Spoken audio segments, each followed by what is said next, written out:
ọpẹ́ tá a dá kò ṣẹ̀ṣẹ̀ nídìí ká máa sọ pé kí nìdí tá a fi dúpẹ́. Wallahi. téèyàn bá wà ń bí láti jẹ ẹjọ́ wàá mọ̀ pé ọba alibaba Ọlọ́run tún ó mi sí wa lára. Alhamdulillah. nínú ilé bàbá wa Maulana Fadilatu Sheikh al-Marhum Sheikh Ibrahim Bukhari. Rahmatullahi alayhi. bàbá tí wọ́n gbé ayé ṣe dáadáa. bàbá tó já sí pé hayatuhu wa'dhun ìṣẹ̀mí ayé wọn wá sí ni. mamatuhu wa'dhun kadha. bí wọ́n tún ti ṣe tápapòdà náà tán wá sí tún náà ṣe. Allah. wọ́n ní wa khayrun nasi man tarakal jawaba. tábà níta lè yàn yéèyàn nú ayé. òun lẹni tó já sí pé ó kú ònú ayé wa fàyè lẹ̀ wa tarakal jawaba. àwọn èèyàn wa ń béèrè ìgbà ayé wa ń béèrè pé bóò ni lágbájá ṣe ṣèṣẹ̀mí ayé rẹ̀ bàbá Òṣùkúnná. tí àwọn tí ń ṣẹlẹ̀ lẹ́yìn rẹ̀ wá ń fèsì pé báyìí ni mo ti lo ayé. ẹ mọ̀ mí ni báyìí ni mo ti lo ayé. bàbá wa Sheikh Ibrahim tó já sí pé tàjálì wọn ń fọhùn bíi hayatu wọn. ẹlòmíì ń bẹ láyé ó ranjú kalẹ̀ ń mójútó gbogbo nǹkan ní rẹ̀ nǹkan ò sì dáa kó lọ síwájú. ká tó máa sọ pé ẹni tọ́lọ̀ ti ní kó kúrò níbi tí àwọn nǹkan ní ẹ̀ wà. Allah. bàbá wa Maulana Sheikh Ibrahim Bukhari.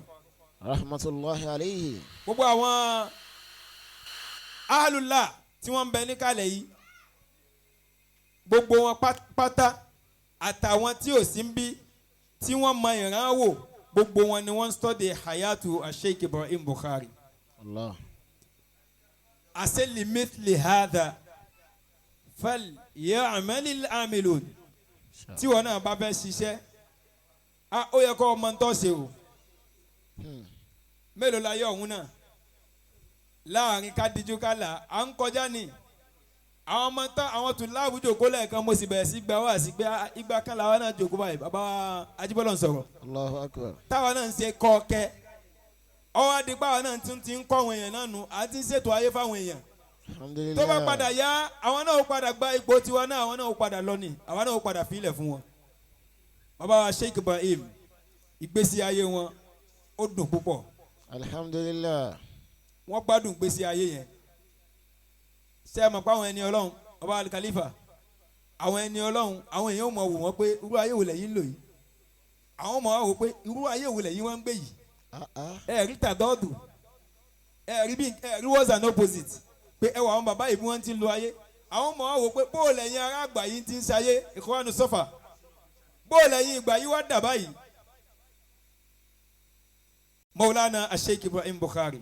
Rahmatullahi alayhi. bọ́lọ̀hún ò ti yé ṣe ní gbogbo ìgbà tí wọ́n sọ kalẹ̀ pé ìkómọ báyìí náà là ń ṣe níjọ́ tí àfa wa Daoud tí wọ́n bímọ àwọn abẹ́ kó lọ́dọ̀ mùdírù Awọ́gbọ́lá ní gíwá ń bẹ̀ wọn bàbá wa ná gbogbo tí wọ́n ní wọ́n wá dìde nígbà tó tó àsìkò kí wọ́n náwó bàmí àgbà lọ́dọ̀ bàbá wa ń kọrin kan wọ́n ń dá wákà yẹn a lè má dá wákà yẹn dòní torí pé ó fi síkírọ̀ kan lẹ̀ fún wa tí ó mọ pààrà nínú làákàyè tó bá ní làákàyè pé nígbà tí bàbá yìí ń dá ọpẹ́ yìí àmọ́ pé ọpẹ́ tán dá nìyí bàbá ń sọ pé mo dúpẹ́ ẹ bá mi dúpẹ́ o mo dúpẹ́ ẹ bá mi dúpẹ́. mo dúpẹ́ ẹ bá mi dúpẹ́ o mo dúpẹ́ ẹ bá mi dúpẹ́. èmi nìkan lọ́lọ́hun ṣe yìí fún o mo dúpẹ́.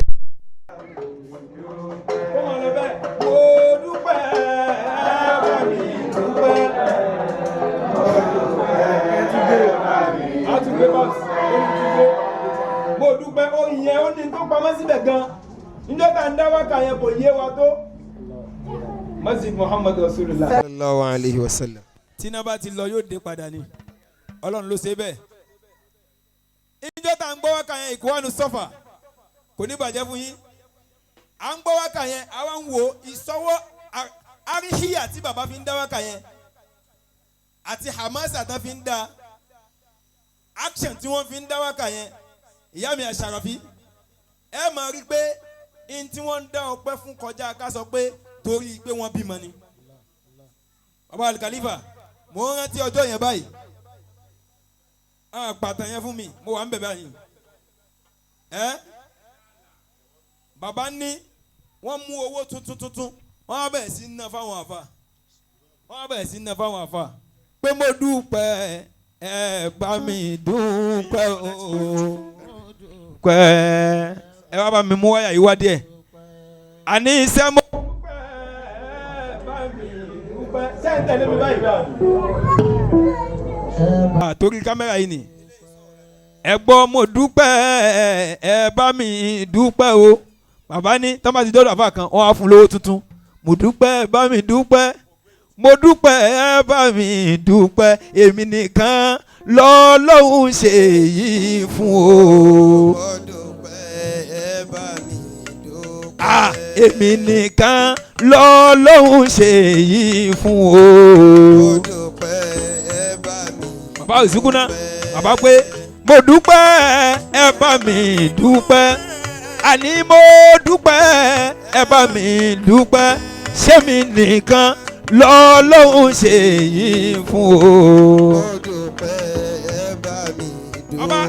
bàbá Al-Mukhtar ní irú wákàtí bàbá dáńjọ́ náà lọ́hùn tá bá dúró wájú kámẹ́rà ní gbogbo ayé tá bá ń dá nísìn ẹlòmíì ò ní wọ́n ń ṣe fáàrí ni ẹ dákun ṣẹlẹ̀ iná ò tó lọ́pẹ́ ẹ dákun tá a bá mọ̀ pé ó tó lọ́pẹ́ ẹ já ní alhamdulillah sọ pé alhamdulillah mọ̀mọ́ sọ́ọ́rí tó bá fẹ́ báyàn dúpẹ́ mọ̀mọ́ dàbí pé ọ̀ ń bá òun gangan dúpẹ́ dàbí ìta rẹ̀ èmi àti Imam Kúnbẹ́ Agún sọ̀rọ̀ kan lánàá Imam Kúnbẹ́ Agún ṣàdúrà wọn ní Rabbi habli mina salihin mo á ní àmì mo lọ́lọ́run ó gbà á mo wá sọ pé ṣé aládùúgbò àtẹ̀ṣe yẹn ẹni tí ò bá gbọ́n yóò rò pé ẹ ṣe fúnra yín kò ní mọ̀ pé àwa táàjọ máa rí ọmọ àwa náà lọ́lọ́run ṣe fún nígbà mo bá ní kọ́lọ́run bùn mí lọ́mọ rẹ̀ òǹdí wọn bọ́mọ bá ti dáa tó làwọn tó wà lẹ́gbẹ̀ẹ́ rẹ̀ ó ṣe gbádùn mọ́ ẹ wo ohun tọ́lọ́run fi bàbá Al-Mukhtar ṣe lónìí kó má wá rí bẹ́ẹ̀ ẹ wo bí gbogbo ayé ṣe ń gbádùn ṣé ìgbádùn yẹn ò ní kúrú alahari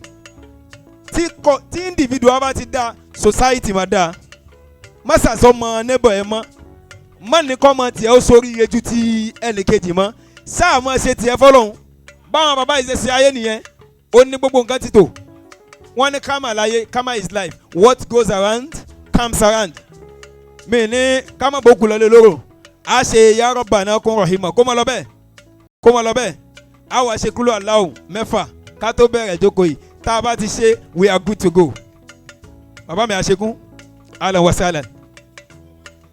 Ya Rabbana kun rahima bishaykhina Ibrahima wala tuzikihu jahima wala azabani alima àwa ń bẹ̀ ọba Ta'ala aláwa ń bẹ̀ ọba Ta'ala fún bàbá wa Ibrahim ẹ ṣeun fún sheikhu wa Ibrahim fún murishidu wa Ibrahim fẹ́ni bí ọkàn wa Ibrahim yasalam ó yá bá wa fi wọ́n ṣàlùjọ ọlọ́run pa wọ́n pọ̀ kẹ́ máa wọ́n èèyàn rí ó yá ya Rabbana ẹ dákun ẹ bá ń wí tó o bá ti wí àwọn tiẹ̀ náà ọlọ́run á kẹ́ wọn. ọba olúwa zèké ó jẹ́ ìmọ̀ wàlá àzàbà ní alẹ́. bisimilahi kulu huwa allahu mẹ́fà mẹ́fà bisimilahi rahman rahim kulu huwa allahu ahad allahu samad lam yalid walam yulad walam yakun lahu bisimilahi rahman kulu huwa allahu ahad allahu samad kulu huwa allahu ahad samad lam yalid kulu huwa allahu ahad samad lam yalid tahiyatullah zakiyatullah. masha allah nígbà tí a ti yọ òróǹro nínú ẹran a mọ̀ lọ síbi àwọn ètò. sallallahu alayhi wa sallam. tí ìbá ṣe pé a tún fẹ́ ṣe ní London ni tá a bá fa ìjókòó ìdálẹ́nbí kò ó tó bẹ́ẹ̀ ó jù bẹ́ẹ̀ lọ. ẹ̀yin náà máa wo bàbá Al-Mukhtar ti ń sọmọ lórúkọ wọn ò tún ti sọrú eléyìí pé kí ìjókòó máa ṣẹlẹ̀ lọ́nà méjì lọ́jọ́ kan náà àánú ọlọ́run ni ọlọ́run dákun wọlé apá dúpẹ́ irú eléyìí jó tún máa pọ̀ sí nínú wa. Àmín. gbogbo ẹni tó fẹ́ rú ẹ ọlọ́run kó bá a ṣe fóun náà. Àmín ya Rabb. abidun ìtọ́lá elmumila a máa lọ síbi ká ṣe àdúrà ìbẹ̀rẹ̀.